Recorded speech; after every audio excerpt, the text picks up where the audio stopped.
खबर मैनपुरी से। साक्षी महाराज का बयान। मैनपुरी करहल उपचुनाव के अंतिम दिन प्रचार पर पहुंचे भाजपा सांसद साक्षी महाराज का बड़ा बयान। कांग्रेस पार्टी के राष्ट्रीय अध्यक्ष मल्लिकार्जुन खड़गे द्वारा भारतीय जनता पार्टी और आरएसएस को जहरीला सांप बताए जाने को लेकर भाजपा सांसद साक्षी महाराज बोले। भाजपा के बटोगे तो कटोगे के बयान पर वे बांटने की राजनीति करने के आप को लेकर साक्षी महाराज ने कहा, अखिलेश यादव द्वारा योगी आदित्यनाथ को लेकर दिया गया बयान कि वे वेशभूषा से योगी हैं मगर वह योगी नहीं है, वह भोगी है, इस पर बोला। धीरेन्द्र शास्त्री द्वारा निकल जा रही हिंदू एकता पैदल यात्रा और हिंदुओं को कट्टर करने वाले बयान को लेकर बोले साक्षी महाराज। वक्फ बोर्ड बिल को लेकर असदुद्दीन ओवैसी के विरोध किए जाने पर बोले साक्षी महाराज। भगवान श्री राम ने भालू बंदरों की सेना खड़ी की थी समुद्र पर पुल बनाने के लिए, और जहां से हम पहली बार एमपी रहे मथुरा वृंदावन से, वह कहावत है, कुछ गिरवर को बल घटो कुछ गोपिन करी सहाय, और राधा जी की कृपा से उसने गिरवर लियो।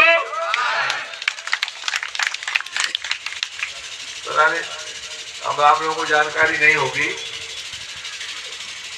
मैं 7वीं बार सांसद हूं पार्टी की, 7 बार, कभी नहीं हारा, कभी हारूंगा भी नहीं। लेकिन फरखाबाद से जब मैं हार के आता था तो मैनपुरी के लोग जिता करके मुझे भेजते थे।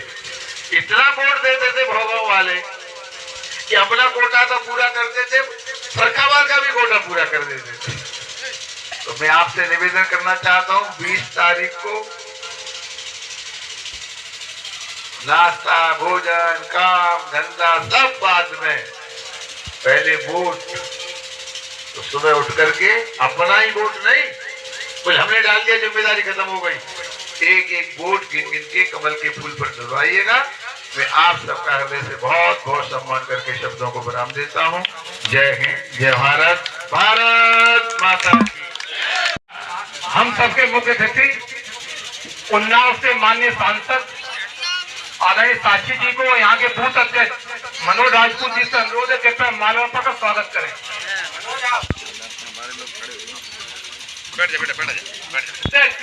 चौहान पप्पू जी से अनुरोध है कृपया माल्यार्पण करें। आप करा दे आप सभी लोग। अरे भाई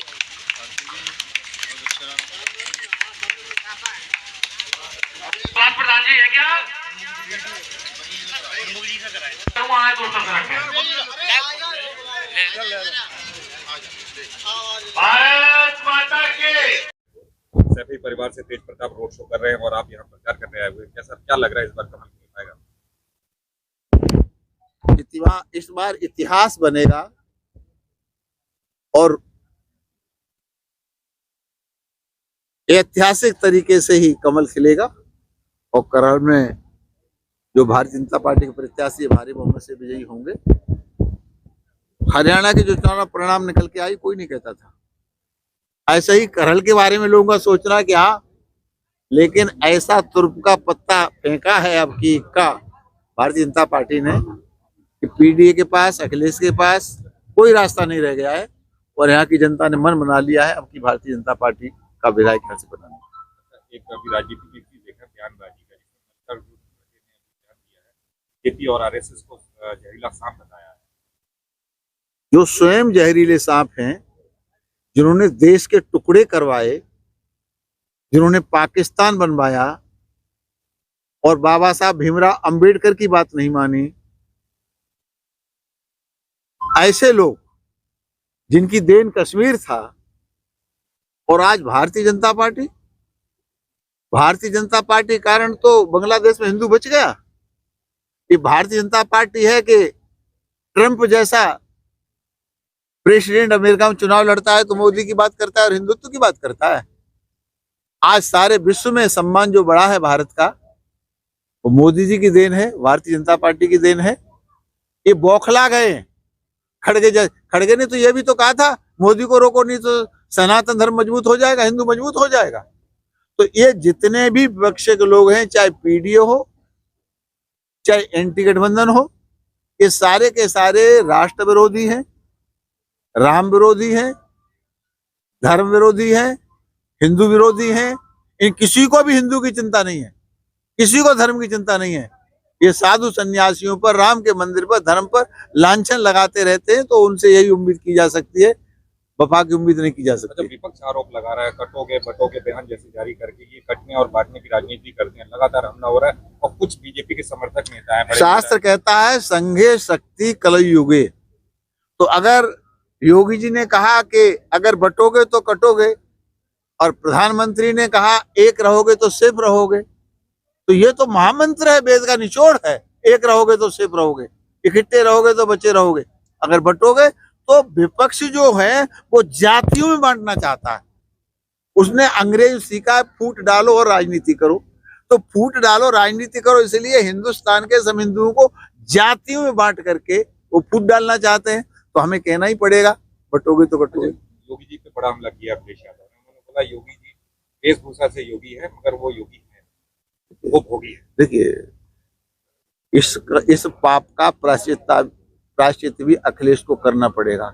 किसी साधु सन्यासी पर इल्जाम लगाना, हमारे 13 अखाड़े हैं, तो 13 अखाड़े तय करते हैं कौन साधु है कौन साधु नहीं है। ये जगह समय समय पर जब कुंभ आते हैं तो समीक्षा होती रहती है। अखिलेश जिनके पिताश्री किसी बलात्कार पर ये कहते थे बच्चे हैं, गलतियां हो जाती हैं, ऐसे लोगों से कभी भी अच्छी उम्मीद नहीं की जा सकती। कम से कम वो अपने लोगों को सर्टिफिकेट दें, योगी जी को सर्टिफिकेट देने की आवश्यकता नहीं। योगी जी भी योगी हैं, वो एक ऐसी मठ परंपरा से हैं, चाहे वो दिग्विजयनाथ रहे हों, चाहे आदित्यनाथ रहे हों, चाहे इनके गुरुजी रहे हों, जो भी रहे हों, योग परंपरा में अच्छे संत हैं और हिंदुस्तान के साधु समाज में उनका बहुत बड़ा सम्मान है। धीरेन्द्र शास्त्री जी पैदल यात्रा निकाल रहे हैं हिंदू को एकत्र करने के लिए, तो वो बयान जारी कर रहे हैं हिंदुत्व को कठोर और वो कर रहे हैं। धीरेन्द्र ब्रह्मचारी जी अपने तरह से, हिंदुस्तान में रहने वाले लोग अपनी अपनी तरह से हिंदुत्व को मजबूत करने के लिए, इकट्ठा करने का काम कर रहे हैं। हम प्रशंसा करते हैं, उनकी अच्छी बात है। समाजवादी पार्टी के लोग कह रहे हैं कि जब इलेक्शन आता है तब तो भारतीय जनता पार्टी भगवान को लेकर बंटवारे की राजनीति करती है कि भगवान बांटते हैं, कहीं राम को लेकर, कहीं कृष्ण को लेकर, कहीं काशी को लेकर।